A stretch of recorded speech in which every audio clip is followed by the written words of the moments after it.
Le Flash Info avec le centre de stockage de la Manche. Et le corps de Charles Gracien retrouvé, ce jeune homme de 24 ans porté disparu depuis le vendredi 12 février a finalement été retrouvé hier dimanche grâce à la mobilisation et aux recherches d'une centaine de personnes.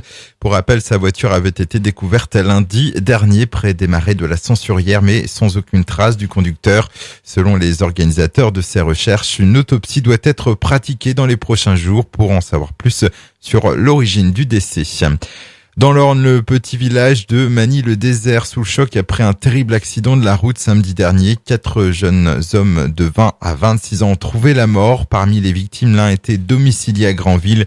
Tous les 4 étaient à bord de la voiture qui est allée percuter de plein fouet un poids lourd.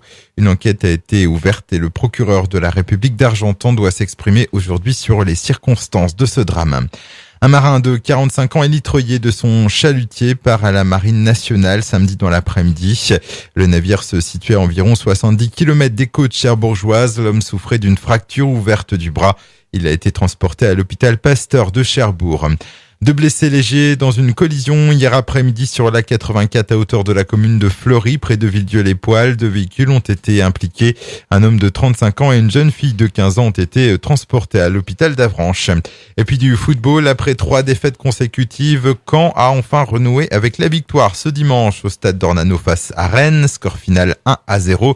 Une belle opération pour le Stade Malherbe qui passe de la 10e à la 7e place du classement de Ligue 1 à 2 points de l'OGC Nice sur la 3e marche du podium. Le Flash Info vous a été présenté par Landra, centre de stockage de la Manche à Digulleville. Pour en savoir plus et visiter notre centre, 0810 120 172, coup d'un appel local.